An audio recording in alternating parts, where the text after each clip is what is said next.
তিন ওয়াক্তে নামাজ আদায় করা নিষিদ্ধ। এই কোন কোন তিন ওয়াক্তে নামাজ আদায় করা নিষিদ্ধ এটা আমরা অনেকেই জানি না। কারণ যদি জানি তাহলে হয়তো মানি না, আর না মানার কারণে আমাদেরই ক্ষতি। আল্লাহ রাসূল সাল্লাল্লাহু আলাইহি ওয়াসাল্লাম ইরশাদ করেছেন যে এই তিন ওয়াক্তে নামাজ আদায় করলে নামাজ হবে না। এবং কোরআনুল কারীমের মধ্যে 114টি সূরার মধ্যে 14টি সিজদা, এই সিজদার জায়গাগুলো, এই সিজদার আয়াতগুলোও এই সময়ে পাঠ করা যাবে না, নিষিদ্ধ। প্রথম নম্বর হচ্ছে সূর্য উদয়ের সময়। সূর্য উদয় থেকে শুরু করে প্রায় 23 থেকে 24 মিনিট নিষিদ্ধ।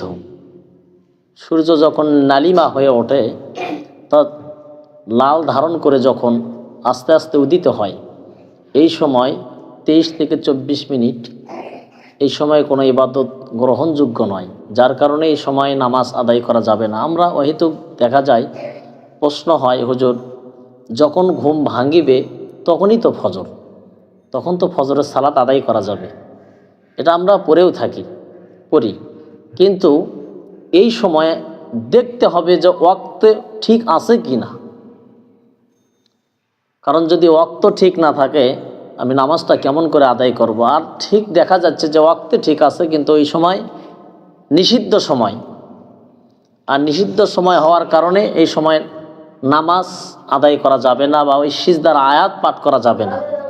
2 নম্বর হচ্ছে সূর্য পশ্চিম দিকে ঢলে পড়ার সময়, অর্থাৎ যখন ঠিক দুপুর বেলা হয়।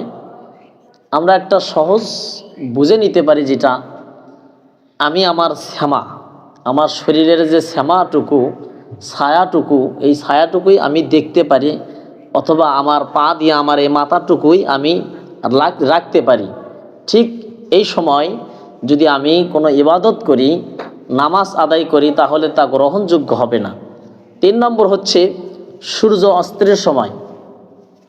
সূর্য অস্তের সময় যখন সূর্য লালিমা হয়ে ধীরে ধীরে ডুবে যাবে, এই সময় যদি আপনি কোনো ইবাদত করি, নামাজ পড়ি, অথবা ওই সিজদার আয়াত পাঠ করি, তাহলে এটা আল্লাহর কাছে গ্রহণযোগ্য হবে না। ওই জন্য আমরা প্রায় এই কাজটা করে থাকি। আমরা এই 3 সময় বঞ্চিত থাকবো ইবাদত থেকে, এই 3 সময় নামাজ থেকে।